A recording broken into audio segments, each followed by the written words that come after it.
10월 20일 주일 예배를 위해서 같이 묵상하며 하나님 앞에 기도하겠습니다. 이 시간 기도할 때 하나님, 주님을 사랑하는 하나님의 백성들을 모아놓은 주님의 귀한 공동체를 주님 이 땅에 세워주시고 우리로 하여금 하나님을 찬양하고 예배하게 하시니 감사합니다. 이 시간에 지난 한 주를 돌이켜보면서 다시 한번 하나님 앞에 우리의 겸허한 마음으로 주님 앞에 우리의 낮아짐을 고백하기 원하고 회개하기 원합니다. 주님의 존전이 나와 주님을 바라보기 원합니다. 이 시간 함께하여 주옵소서. 우리 같이 예배를 준비하는 마음으로 주님 앞에 묵상으로 기도하며 나아가겠습니다.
우리의 삶 가운데 정말 능력이 있습니다.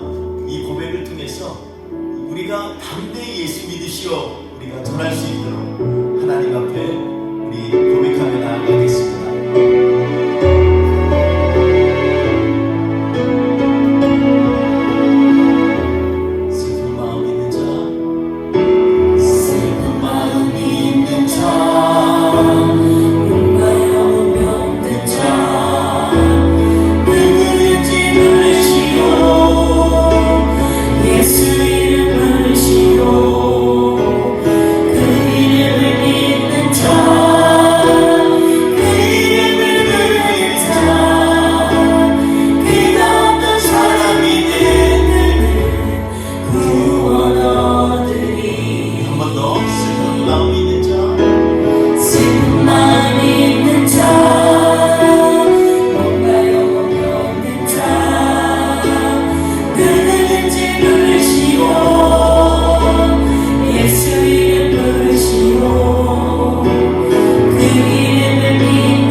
기도의 큰 힘을 입어서 인도 땅까지 갔습니다. 처음에는 몰랐는데 돌아오는데 이렇게 지도를 보니까요, 지구가 한 바퀴 돈 것보다 더 많이 우리가 비행기를 탔어요.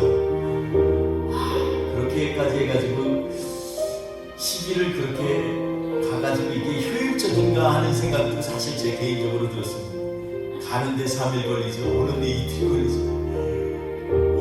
만에 뭘 한다고 그렇게 5일 동안 애써서 거기까지 갔나 이런 생각을 했었어요.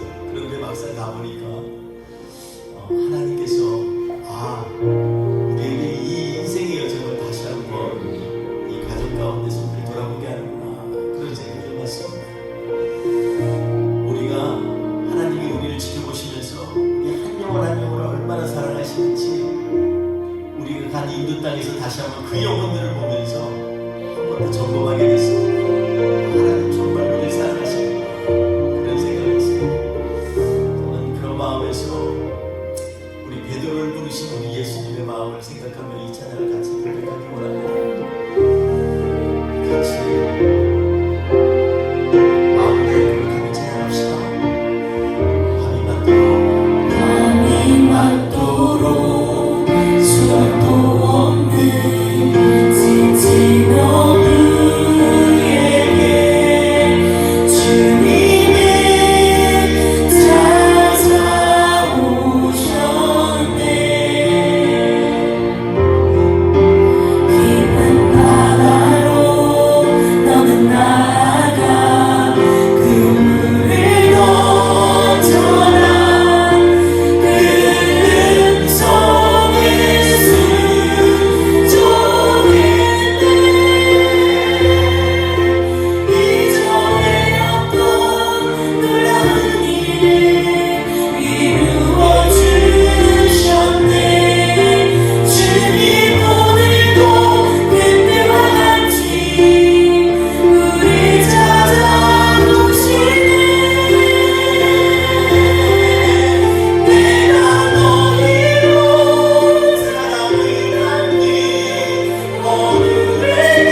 그런 자기의 무슨 지금 인생 인생을 살고 있는지 모르면서도 갑작스러운 호탄에 죽어가는 그러한 사람들, 러시아나 우크라이나 전쟁 가운데 몇몇 정치적인 생각 때문에 알지도 못하고 죽어가는 영혼들, 또 인도 어느 땅에 주님을 알지도 못하고 평생 우상만 생각하다가 자신도 모르는 사이에 죽음의 길을 가고 있는 그런 영혼들이 있습니다.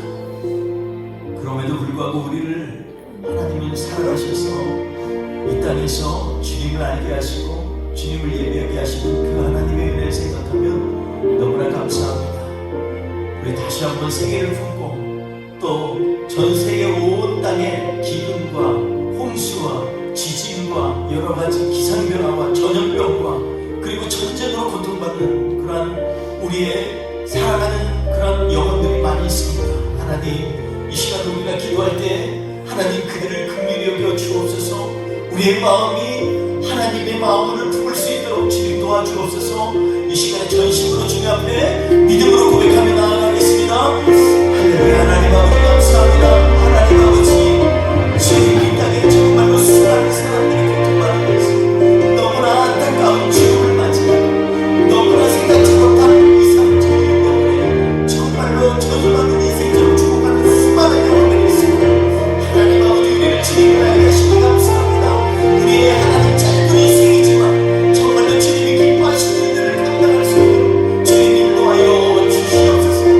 하나님 아버지, 우리의 기도를 통하여서 우리의 하나님 믿음의 수고를 통하여서 우리의 하나님의 복음을 증거하는 전부를 통하여서 하나님의 나라를 이루어 주옵소서. 하나님 이 땅에 수많은 교회들이 하나님 더욱더 깨어있어서 주님을 향하여 뜨겁게 기도하며 하나님 아버지의 나라를 꿈꾸는 그러한 지체들을 세워 주님 역사하여 주옵소서. 하나님, 우리 뿌리고 깊은 교회로 하여금 이 일에 하나님 아버지 먼저 신앙하시고 최선을 다하여 주님을 사랑하게 하옵소서. 주님, 우리 지체를 하나님 아버지여 주의 나라를 이루며 꿈꾸며 나아갈 수 있게 하여 주시옵소서. 할렐루야. 우리 함께 더 찬양합시다. 내가 너희를 사랑을 남긴 어느 때에 하니 저 멋진 어가는 영원 살리오. 내가 너희로 사랑을 남긴 어느 때에 하니 사랑을 살리니 사랑을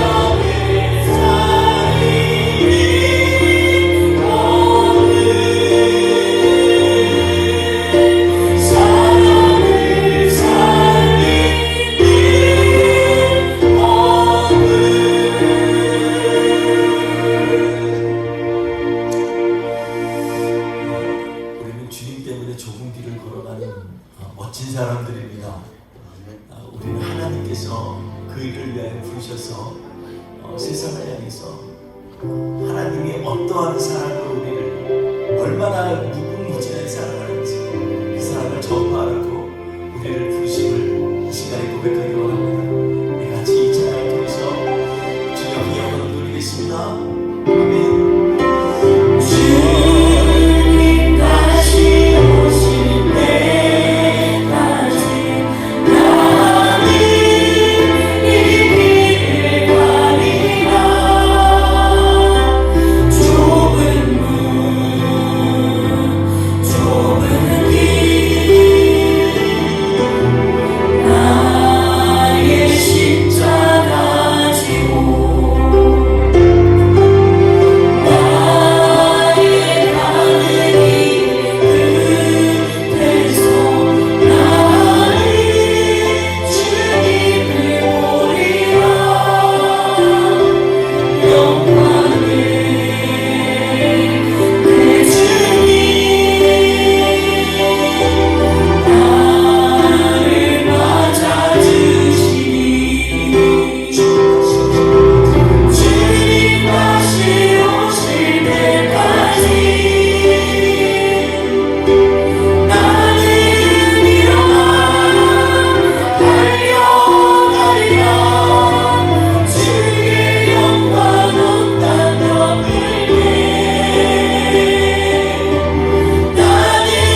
때가 너무나 악한 이 시대를 살고 있으면서도 우리는 마치 따뜻하게 끓여져가는 그러한 냄비 속에 있는 개구리처럼 하나님 죄악에 대해서도 거부감이 없고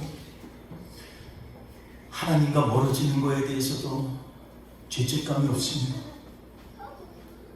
주님을 악망하고 거룩해지려고 하는 몸부림도 없어지는 이러한 시대를 살고 있습니다. 주님, 다시 한번 우리의 마음을 주님 앞에 온전하게 쓰기를 원합니다. 이 시간에 주님, 우리를 만져주시고 우리로 하여금 하나님의 자녀를 쓰기에 부족함이 없도록 주님 세우시고 인도하여 주시옵소서. 오늘 예배 순간순간 시종일관을 주님께 의뢰합니다. 주님만 영광받아 주옵소서. 감사하며 예수님의 이름으로 기도하옵나이다.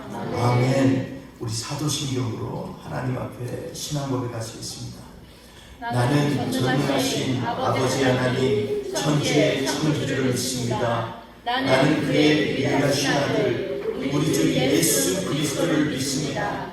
그는 성령으로 잉태되어 동정녀 마리아에서 나시고 본디오 빌라도에게 고난을 받아 십자가에 못 박혀 죽으시고 장사된 지 사흘 만에 죽은 자 가운데서 다시 살아나셨으며 하늘에 오르시어 전능하신 아버지 하나님 우편에 앉아 계시다가 거기로부터 살아있는 자와 죽은 자를 심판하러 오십니다. 나는 성령을 믿으며 거룩한 공교회와 성도의 교제와 죄를 용서받는 것과 몸의 부활과 영생을 믿습니다. 아멘. 우리 다 같이 찬송가 29장 하나님 앞에 올려드리겠습니다.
오늘 본문 말씀 3장 16절에서 25절 말씀 같이 우리 공독합니다. 3장 16절에서 25절 말씀입니다. 열왕기하 3장 16절에서 25절 말씀 우리 함께 공독하겠습니다. 그가 이르되 여호와의 말씀이 이 골짜기에 개천을 많이 파라 하셨나이다. 여호와께서 이르시기를 너희가 바람도 보지 못하고 비도 보지 못하되 이 골짜기에 물이 가득하여 너희와 너희 가축과 짐승이 마시리라 하셨나이다. 이것은 여호와께서 보시기에 작은 일이라. 여호와께서 모압 사람도 당신의 손에 넘기시리니 당신들이 모든 견고한 성읍과 모든 아름다운 성읍을 치고 모든 좋은 나무를 베고 모든 샘을 메우고 돌로 모든 좋은 밭을 홀리다 하더니 아침이 되어 소재 들을 때 물이 에돔 쪽에서부터 흘러와 그 땅에 가득하였더라. 모압의 모든 사람은 왕들이 올라와서 자기를 치료한다 함을 듣고 갑옷 입을 만한 자로부터 그 이상이 다 모여 그 경계에 서 있더라. 아침에 모압 사람이 일찍이 일어나서 해가 물에 비침으로 맞은편 물이 불고 피와 같음을 보고 이르되 이는 피라 틀림없이 저 왕들이 싸워 서로 죽인 것이로다. 모압 사람들아 이제 노력하러 가자 하고 이스라엘 진에 이르니 이스라엘 사람이 일어나 모압 사람을 쳐서 그들 앞에서 도망하게 하고 그 지경에 들어가며 모압 사람을 치고 그 성들을 쳐서 헐고 각기 돌을 던져 모든 좋은 밭에 가득하게 하고 모든 샘을 메우는 모든 좋은 나무를 베고 기라레셋에 돌들을 남기고 물매끈을 두루 다니며 지니라. 아멘. 오늘 말씀 가운데에서 우리 이것도 작은 일이라 라는 제목으로 같이 말씀을 나누려고 합니다. 지난주에 연이어서 우리가 같이 말씀을 연결해서 보면서 우리에게 있어서 하나님께서 너희들이 행한 것 이것도 작은 일이라, 이 얘기는요 작은 일로 끝나는 것이 아니라 작은 일조차 너희가 볼 땐 너무나 큰 일이지만 내가 너희들을 위해서 기대하는 것은 그거 이상일 것이다 라는 것을 말씀하고 있습니다. 오늘 본문 말씀에서 보면요 그 전에서부터 1절부터 쭉 해서 우리가 지난주 말씀을 잠깐 상기하면서 막 보면 여호람은 여호사밧의 며느리인 아들 여호람의 아내 아달랴의 오빠였습니다. 그러니까는 이스라엘 이 당시의 왕들이 좀 헷갈리죠. 이 아합 북이스라엘의 가장 악명 높은 왕 아합 그의 아들이 아하시야였는데 2년을 통치하다가 죽었어요. 이 엘리야에게 책망을 받으면서 너는 그 자리에서 일어나지 못할 것이다. 아니 너에게 있는 여호와를 놔두고 딴 데 가서 파리의 신을 갖다가 파리 날아다니는 파리를 쫓는 그러한 신을 섬긴다는 게 가당키나 아니야? 그러면서 그가 결단코 일어나지 못하게 된다 얘기했습니다. 우리가 믿고 있는 신이 누구인지를 확실히 아는 것, 그것처럼 중요한 것은 없습니다. 우리가 살아있는 하나님을 믿는다 그러면 다른 것들을 아주 배설물처럼 여길 수 있는 결단과 힘이 필요합니다. 이 여호람이 그 아하시야가 죽고 나서 이스라엘에 그의 후계자 이 아하시야의 아들이 없으니까 아하시야의 동생인 여호람이 왕이 됐어요. 그가 또 12년을 갖다 북이스라엘을 통치하고 있습니다. 근데요 놀라운 것은 이 당시에 남유다에 있던 왕이 누구였냐면 여호사밧이었다라는 것입니다. 여호사밧은요 다윗 이래로 하나님께서 정말로 예쁘게 본 왕이 그처럼 있을까 할 정도로 정말 충실한 왕이었습니다. 그런데 그에게 한 가지 단점이 있는데 그건 뭐냐면 아합을 너무 좋아했다는 것입니다. 우리 인생에 있어서도 신앙은 정말 잘하는 것 같은데 생활 가운데서 자꾸 틈을 주는 일들이 우리 가운데 일어나게 됩니다. 마치 여호사밧은요 하나님을 향해서 정말 열심히 했어요. 그런데 그가 하나님이 가장 가짐이 여기는 아합하고 왜 그렇게 친하게 지내려고 하는지 몰라요. 그래서 이 여호사밧의 아들 이름도 여호람이라고 졌어요. 아합의 아들 이름과 똑같죠. 그리고 그의 또 손자가 있는데 그게 누구냐면 아하시야예요. 여호람의 그 아들 이름이 아하시야예요. 그거는 여호람의 큰 형의 이름을 똑같아요. 그러니까 북이스라엘과 남유다의 왕들의 이름이 비슷해요. 근데 그 중심에 누가 있었냐면요 아합의 딸 아달랴가 있어요. 오늘 본문에 나오지 않는데 나중에 우리가 나누겠지만 그래서 여자를 어느 집안에 이렇게 맞이한다는 건 정말 중요한 것 같습니다. 아달랴를 갖다가 자기 며느리로 삼은 거예요. 그래서 이 며느리 때문에 나중에 아달랴가 자기의 아들들, 손주들을 전부 다 죽이고 자기가 여왕이 돼버려요. 근데 한 명이 안 죽었어요. 그게 나중에 후에 7살에 왕이 되는 요아스입니다. 그러니까 이 족보를 보면요, 어떻게 보면 아합의 굉장히 치밀한 그런 움직임이 아합이 죽어서까지도 진행되고 있는 것입니다. 그래서 남유다를 북이스라엘처럼 만들려고 하는 게 아합의 꿈이었어요. 근데 하나님은요, 그것을 하나님이 숨겨놓은, 하나님을 경외하는 사람들을 통해서 헛된 망상들을 제거하고 하나님의 미리 심겨두었던 씨앗들이 계속해서 연이어져 나오면서 다윗의 왕조가 계속해서 개성되어지고 급기야는 우리가 그렇게 사모하는 예수 그리스도까지 오게 되는 족보가 이루어지는 것입니다. 제가 이 말씀을 드리는 것은 이 지금 오늘 나오는 이 말씀의 배경 가운데는 이런 배경이 쫙 깔려 있는 것입니다. 여호사밧이 결국 그러니까 뭐냐면 자기 아들과 같이 여기는 여호람과 지금 연합을 해가지고 그래서 모압을 치러 간 거예요. 모압이 어떤 나라입니까? 지난주 말씀 가운데 보면 10절에 보면 모압은요 계속해서 이 북이스라엘에게 조공을 주었던 나라입니다. 모압은 아주 모압에 있는 땅들이요 아주 이 옥질이 좋아서 옥토여서 그곳에서 풀이 많이 나고 그래서 양들이 먹기에 아주 좋은 풀 목장들이 많이 있었습니다. 그런데 그러다 보니까 매년마다 새끼양 10만 마리의 가죽 그리고 순양 10만 마리의 가죽을 갖다가 조금으로 바쳤는데 아합이 죽으면서 정세가 변화되는 틈을 타서 독립을 한 거예요. 이제 더 이상 조금 못 바칩니다. 그랬더니 그것 때문에 골치 아파서 힘들어하다가 그 아들 아하시아는요 궁전 난간에서 고민하다 떨어져서 그걸 다시 회복하지 못하고 죽었고요. 그의 동생 여호람은 이것을 치러 모압 땅을 지금 가는 장면이 오늘 본문에 나오는 장면입니다.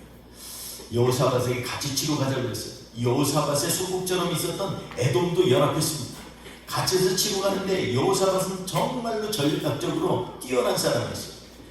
이미 요단강을 건너서 중앙으로 쳐들어갈 걸 생각하고 모압이 진치고 있다고 생각하고 어디로 치러 가려니까 여호람이 이렇게 말할 때 우리 남쪽으로 돌아가자. 에돔 땅 쪽으로 해서 그 산지에서 돌아가서 그쪽으로 치자 이렇게 얘기합니다. 아주 전략적으로 뛰어나죠.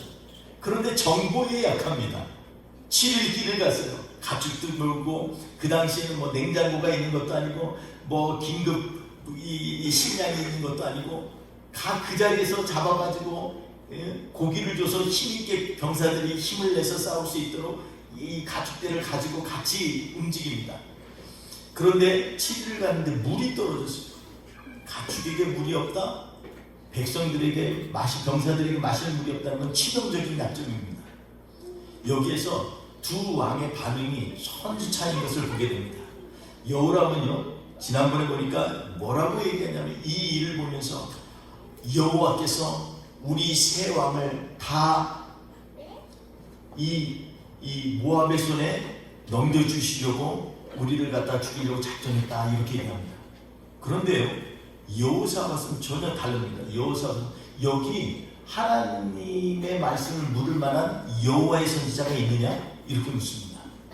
그때 신하들이 얘기하면서 여기에 엘리야에게 이 엘리야의 종으로 엘리야의 손을 씻었던 그런 물을 따르던 사람인데 엘리사가 있나이다 이렇게 얘기합니다. 그랬더니 여호사밧이 바로 뭐라고 그러냐면 그에게 하나님의 말씀입니다. 그에게 우리 물어보자. 옛날에 아합은요 엘리야를 할 때 엘리야 데려와 이랬는데 오늘 본문 말씀을 보면요 이 세 왕이 엘리사에게 내려갔더라 이렇게 얘기합니다. 왕들이 직접 가서 엘리사에게 얘기합니다. 근데 신기한 건요 엘리사가 그 전쟁터까지 따라왔다라는 거예요. 참 놀라운 일입니다. 그 전에 2장에 보면 엘리사가요 얼마나 이 처음 여리고의 물을 바꿔가지고 사람들이 이 생명수처럼 이렇게 여리고의 물을 먹게끔 해줬습니다. 완전히 물의 근원을 바꿔버렸어요. 그래서 여리고 사람들이 이 기적 때문에 충격을 받았습니다. 그런데 한편으로는 엘리사가 엘리야의 영이 임하여서 하나님이 정말 사용하시는 선지자라고 여기는 사람들이 있는가 하면 그렇지 않고 엘리사를 아직도 핀잔 주고 비판하고 판단하는 그런 사람들이 있었어요. 그래서 엘리사가 여리고에서 있던 후에 베델로 올라가는데 그 뒤에 열왕기하 2장에 보면 이 아이들이 뒤따라가면서 뭐라고 하냐면 대머리여 올라가라, 대머리여 올라가라, 그렇게 조롱을 했어요. 여러분, 저는 이 말씀 들으면서 우리 성경 공부 때 이 얘기를 나누는데 갑자기 제가 이 말씀을 다시 한번 좀 점검해 보느라고 좀 여러 책도 찾아보고 제가 저 말씀을 이렇게 찾아왔습니다. 그러다가 문득 대머리라는 말에 들으면서 그런 생각이 있어요. 이 말 때문에 상처받는 사람 참 많겠다. 요즘에 머리 안 나는 사람 많은데 머리에 이 머리카락이 없어서 머리카락을 심는 사람도 많고 이런데 이 말씀 정말 잘못 설교했다가는 큰일 나겠다, 이런 생각이 들었습니다. 그 당시도 그랬던 것 같아요. 레위기에 보면요, 머리털이나 몸에 나는 털과 관계돼서 아주 여러 가지 얘기들을 한 걸 보면서 제가 깜짝 놀랐어요. 맨날 읽는 레위기인데 다시 대머리 생각하면서 그 레위기를 읽어보니까요, 레위기 13장 이하에 보면 털에 대해서 많이 얘기가 나와요. 그래서 전염병이 걸리거나 무슨 나병에 걸리면 털이 변하는데, 털이 변한 것이 보면 아직도 부정하고, 털 색깔이 돌아오면 그를 제사장에게 보내서 회복됐다는 걸 알리는 그런 장면이 나옵니다. 그리고 특별히 레위기 13장에 보면 대머리가 나와요. 대머리가 나오는데 대머리를 나오면서 뭐라고 하면 대머리라고 다 우습게 여기지 말라, 한마디로 이 얘기입니다. 대머리라도 그래도 부정한 대머리가 있고 저주받아서 대머리가 되는 대머리가 있고 아닌 사람도 많다라는 것을 레위기 13장에 쭉 얘기하고 있어요. 근데 사람들은 자기가 원하는 것만 있습니다. 그래서 엘리사를 비판하려고 하다 보니까 그 당시에는 다들 머리를 기르잖아요. 우리나라는 옛날에 머리를 기른 것처럼 유대도 그러거든요. 근데 머리가 없어, 시원하죠. 그런데 그걸 보면서 애들이 대머리라고 놀리기 시작합니다. 이 얘기는요 별거 아닌 것 같은데 우리 한번 짚어봐야 될 게 있어요. 레위기하고 연관해서 보면 지금 대머리여 올라가라 할 때 대머리는 뭐를 강조하는 게 털이 없다는 걸 강조합니다. 그것을 레위기서 13장과 연결해 보면 부정한 사람에 대해서 얘기할 때와 이 강조점이 같아요. 털이 없는데 그게 왜냐? 너 저주받아서 그래, 이 얘기를 하는 거예요. 그러니까 지금 원래는 그렇지 않은데 하나님이 거기다가 지금 이 엘리사를 쓰고 있는 거예요. 이거에 집중해야 돼요. 교회도요, 때때로 보면 외모에 집중할 때가 많아요. 외형적인 걸 보고서 그 사람의 신앙을 판단한다거나, 외형적인 걸 보고서 그 사람을 웰컴한다거나, 어떨 때는 외형적인 걸 보고서 웰컴하지 않는 경우도 많이 있습니다. 지난번에 우리 성경 공부할 때 그 한국에서 우리 솔로몬 지사님 차 타고 가는데 그 동생이 빌려준 차를 타고 쫙 이렇게 가는데 앞에서 벤츠가 확 와가지고서 막 끼어들려고 하는데 여기서 하나 가고 그러니까 그런 식으로 미국식으로 딱 하는데 이 차가 확 끼어들면서 그런 거예요. 본인이 잘못해놓고 큰 벤츠 타다가 막 유세를 들어서 막 그랬다는 거야. 그래가지고 계속 쫓아다니면서 욕하고 막 이러는. 근데 옆에 장모님이 타셨는데 장모님이 갑자기 창문을 쫙 열더래요. 그 사람이 뭐 이러고 막 육두문자 쓰고 이러는데, 그리고서 자리를 갖다 뒤로 쫙 밀고 자기 사이를 보여주는 거예요. 근데 아시다시피 우리 솔로몬 지사님 외모가 만만치가 않습니다.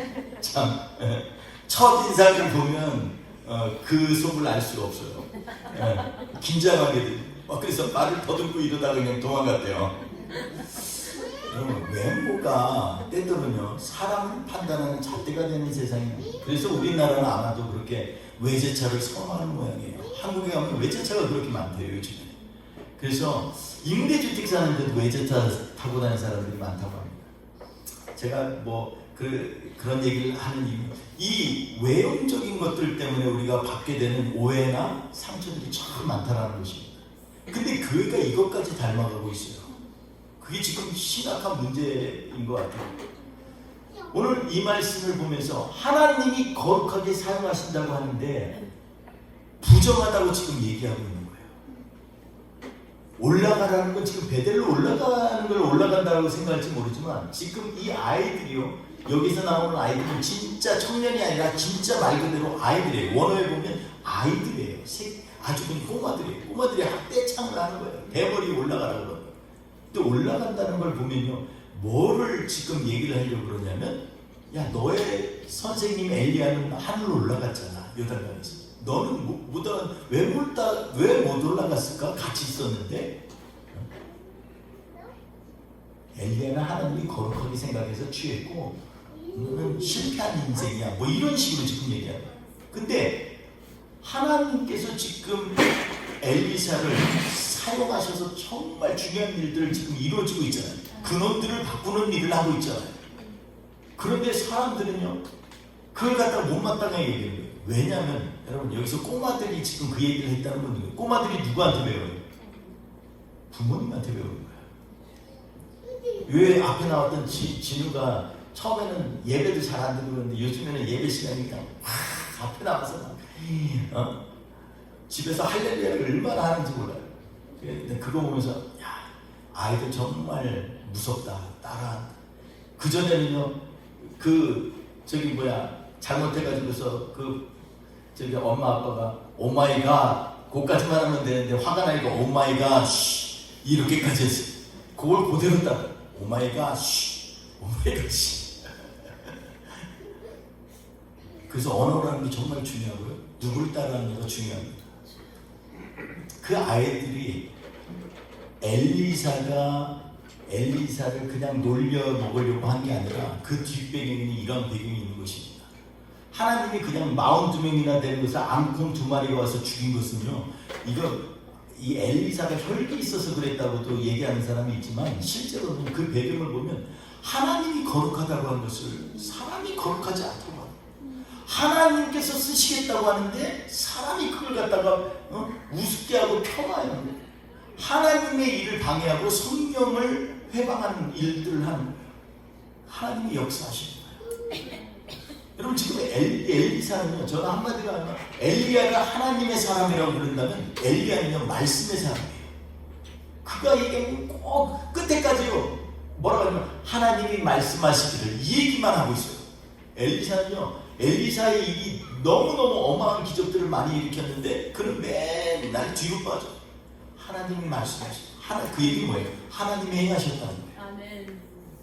저는 선교도 그런 거라고 생각합니다. 선교는요, 낮은 데로 가는 과정입니다.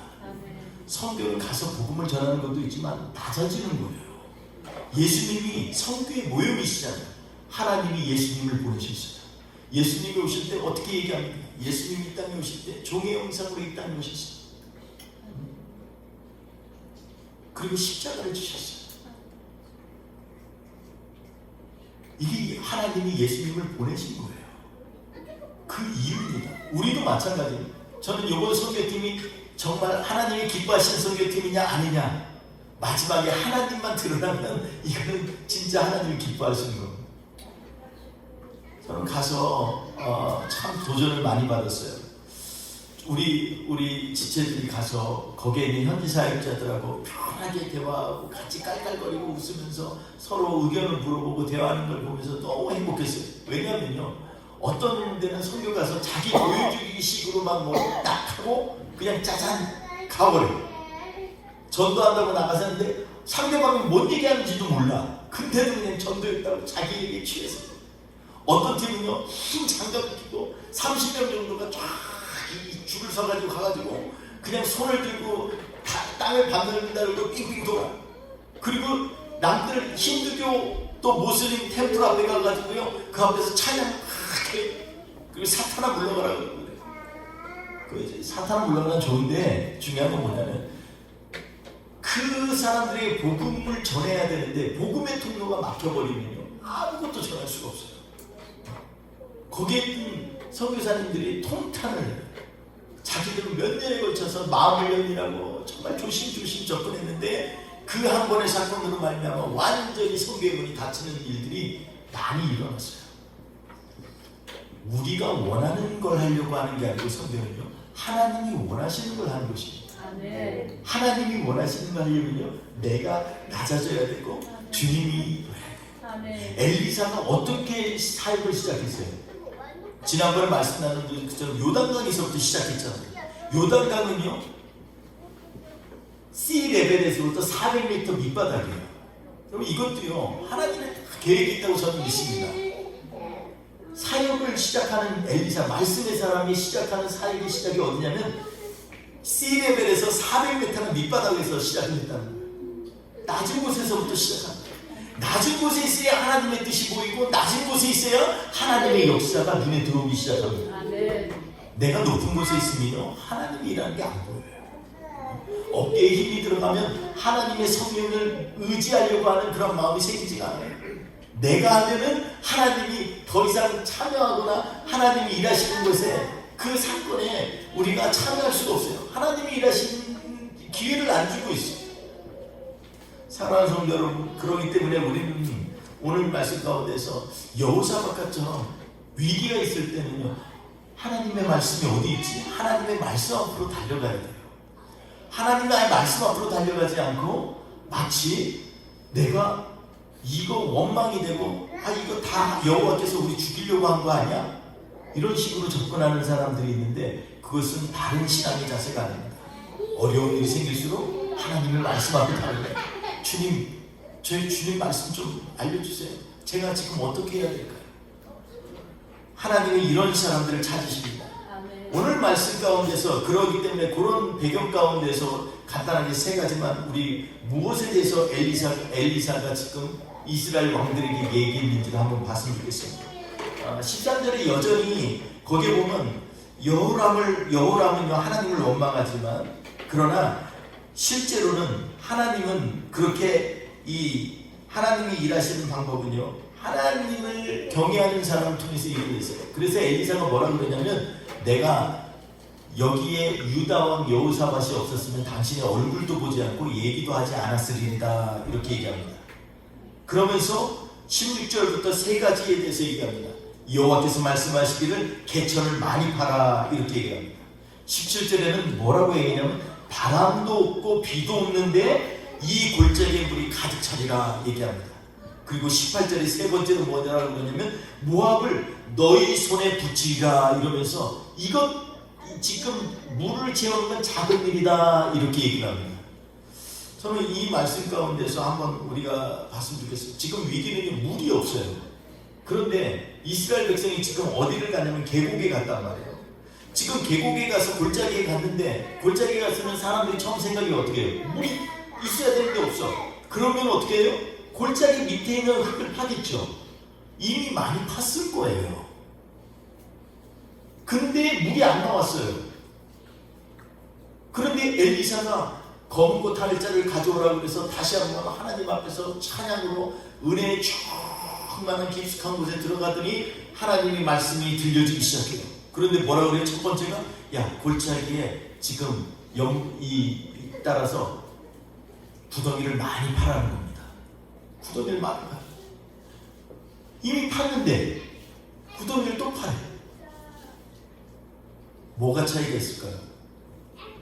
지금 이건요 차이가 분명한 게 있어요. 뭐냐면 그전에는 내가 경험으로 생각할 때 지금 겉에는 물이 없어 보이지만 계곡이었기 때문에 파면 물이 나올 거라는 생각으로 팠을 거예요. 근데 물이 안 나와요. 이제는 자기의 재능으로 할 수 있는 게 없어. 근데 하나님의 말씀이 여호사에게 임하여서 똑같은 얘기를 해요. 그 물을 다시 한번 그 파게 구덩이를 파라는 거예요. 그것도 뭐라 그래요? 16절에 많이 파라. 구덩이를 많이 파라는 거예요. 우리가 생각할 때 이해가 안 됩니다. 도대체 이게 왜 우리가 이해해야 될지 몰라요. 때로는 하나님께서 우리 역사하시는 건요 우리의 이해와 논리를 넘어서서 일을 하실 때가 있어요. 그런데 이게 나중에 보면요 정말 기가 막혀요. 감탄이 일어나요. 여러분 이 누가복음 5장에 보면은요 예수님께서 어부 제자들을 부르시는 장면이 나와요. 말씀을 전하는데 사람들이 막 그냥 밀려들어요. 그러니까 어떻게 해요? 밀쳐질까봐 갈릴리 바닷가에서 배를 띄워서 가야 되는데 해필이면 그 배가 누구 배였냐면 베드로 배였어요. 베드로를 물로 조금 띄워라 그래서 거기서 말씀을 전했어요. 지금 베드로는 밤새 고기를 잡으려고 열심히 그물을 했는데 안 돼가지고서 새벽에 와가지고 이제 이 그물 치고 가서 자야 돼요. 그 그물을 다 수리하고 있는데 와서 예수님 부탁을 했어요. 죽겠는데, 근데 지금 말씀을 하는데 자기 배에서 하니까 거기 자기도 옆에 앉아 있었던 거예요. 예수님께서 그때부터 말씀을 전하는데 그 말씀이 심령을 울리는 거예요. 내 인생이 여태껏 물고기 잡는 거에 내 온 마음을 다해서 투자를 했는데 이게 인생의 진수가 아니구나. 진짜 진수는 하나님을 만나는 거구나. 우리를 구원해 주실 메시아를 만나는 거구나. 이걸 깨달은 것 같아요. 그 말씀을 마치고 나서 베드로에게 얘기합니다. 깊은 곳에 가서 그물을 던져라. 똑같아요. 오늘도 땅 팠는데 안 나오는데 땅 더 많이 팔아. 똑같은 건데 뭐가 다를까요? 다른 건요, 중간에 하나님의 말씀이 개입한 것이 다른 것입니다. 예수님이 말씀하시고 나니까 베드로가 뭐라고 그래요? 제가요 밤새 그물질 했거든요. 근데 아무것도 못 얻었어요. 그런데 제가 말씀을 의지하여 다시 그물을 내리리이다. 이렇게 말씀하세요. 오늘 말씀도 마찬가지예요. 지금 그 말은 없지만 엘리사가 얘기한 대로 지금 온 구덩이를 파는 거예요. 왜 파는지도 모르는 거예요. 무조건 하나님 말씀이 파라고 했으니까. 근데 이해는 안 가. 그때는 이해가 안 가. 그리고 나서 조금 지났는데 그 다음날 됐는데 아침에 그곳에 물이 쏟아지기 시작하는데 어느 때 물이 쏟아지냐면 본문에 보면 소재 드릴 때 이렇게 있습니다. 하나님 앞에 예배 드릴 때 물이 온 거예요. 그것도 어디서부터 해요? 원래 물은요 이 모압에서부터 오는 거예요. 황량한 에돔에서 물이 올 일이 없어요. 근데 그 물이 에돔에서부터 쫙 물이 흘러서 웅덩이에 가득 찼더라 이렇게 얘기합니다. 전혀 있을 수 없는 일이에요. 근데 엘리사는 이걸 뭐라고 그래? 이거는 작은 일이다. 모압을 이것 때문에 너희의 손에 넘겨주리라까지 얘기합니다. 우리는 한 단계 가지고도 할렐루야 난리가 났어요. 주님이 일하신다고. 근데 주님은 뭐라고 그래요? 이것도 작은 일이다. 물고등에서 다들 물 마시고 가축 먹이고 이제 아침도 든든히 먹고 이러는데 저 밖에서 모압은요 이 요새에서 가만히 보니까 이 모압 백성들이 보니까 아침에 해가 쫙 지면서 보니까 햇빛 때문에 그 물이 빨간색처럼 보였다는 거예요. 그래서 모압 왕이 뭐라고 그래요? 야 저기들 왕들이 서로 싸워가지고 지금 피 흘리고 지금 완전했으니까 우리가 이제 싸울 필요도 없다. 전리품 얻으러 가자 이러면서 다 나온 거예요. 여러분 오늘 본문에 나오는 이 모압의 성은요 이 고고학자들이 밝혀보니까 어떻게 되냐면 들어가는 데가 굉장히 좁아요. 그리고 위쪽으로 가요. 그러니까 아무리 군사가 많아도 한꺼번에 칠 수 없는 그런 지리적인 위치가 있어요. 사람의 이름은 안 돼요. 연합군 3개의 왕이 왔어도 안 되는 거예요. 그러니까 자신만만하니까 모압 왕이 버티고 있는 거예요. 그런데 그들이 스스로 먼저 나와. 그리고 가서 다들 식사하고 이쑤시개로 고기 떼고 막 이렇게 기지개 펴고 쫙 있는데 그 진 중앙으로 그 병사들이 적군들이 와 스스로 그것도 누락질 하려니까 뭐 어떻게 해요? 빨리 오니라고 병기도 안 가지고 가고 방패도 안 가져가고 했을 거 아니에요. 바로 잡히는 거예요. 하나님께서는요 우리에게 구덩이를 파라고 하셨지만 그거를 통해서 일하시는 걸 보면요 우리가 생각한 것 너무해서 일을 하시는 걸 보게 됩니다. 저는 오늘 말씀 가운데에서 그렇게 생각했습니다. 우리가 하는 일은 7일에서 17일까지 10박 11일 동안에 비행기 타는 시간만 정말 많았어요. 비행기 타는 시간만 한 50시간 된 것 같아요. 그렇게 해서 힘들게 갔다 왔지만 그런데 놀라운 것은 우리가 가서 한 일은요 어떻게 보면 세상으로 보면 이건 작은 일처럼 보이기도 해요. 그리고 가면은 여러 군데 다니면서 수많은 사람 만나야지. 근데 우리는 집중해가지고 애들한테만 초점을 맞춰가지고 애들에게 하나님의 말씀을 전하고 하나님의 마음을 얻는 그런 정직한 게 무엇인지에 대해서 가르치는 것에 온 시간을 다 투자했어요. 보기에는 작은 일 같죠. 그럼 이게 어떤 일로 변화될지 우리는 아무것도 몰라요. 그러나 하나님은요 저에게 오늘 이 말씀을 통해서 이것도 작은 일이라 하나님은 이걸 통해서 어떠한 일을 행하실지 우리 보라는 거예요. 주목해 보라는 것입니다. 사랑하는 성도 여러분 오늘 말씀 가운데에서 우리에게 주어진 이것도 작은 일이라 우리에게 주어진 일이 작아 보입니까? 우리가 하고 있는 잡이 뭐 그렇게 커 보이지 않습니까? 우리가 하고 있는 공부가, 학업이, 우리가 갖고 있는 가정이 뭐 초라해 보이고 검소해 보이고 뭐 맨날 재정적으로 기도해야 되고 쪼들리고 매달 다음 달 렌트 어떻게 될까 이런 거 생각하고 고민합니까? 그런데요, 하나님 앞에 하나님의 말씀에 순종하며 나아가는 사람들에게는 하나님이 오늘 말씀 중 이것도 너에게 작은 일이야. 이거 렌트비 걱정하지 말고 니네들 필요한 것들 걱정하지 말고 하나님 말씀하실 때 뭐라고? 너희는 다른 거 구하지 말고 먼저 그의 나라와 그의 의를 구하라 그러잖아요. 그래야면 나머지는 다 하나님이 책임지신다는 겁니다. 사랑하는 성도 여러분, 우리는 구복신앙이 아니에요. 우리는 하나님의 믿음의 발걸음을 거두면서 하나님께서 자연적으로 주시는 놀라운 은혜와 축복이 기다리고 있다는 것을 지금 말씀하고 있는 겁니다. 오늘 이 말씀 속에서 다시 한번 우리를 주님 앞에 내려놓기를 원합니다. 물을 얻는 이 놀라운 일은 작은 일입니다. 우리는 물만 구했는데 그 많이 받던 물 웅덩이가 적들로 하여금 착각을 일으켜서 스스로 나와서 죽임을 당하고 항복하는 일들이 일어난 것처럼 하나님은 우리가 최선을 다해서 하나님 말씀에 귀를 기울이고 그 말씀에 순종해 나아갈 때 우리의 삶을 통하여 하나님께서는 더 놀라고 더 축복된 일로 준비하고 예비하고 계시다는 것을 성경은 말씀하고 있습니다.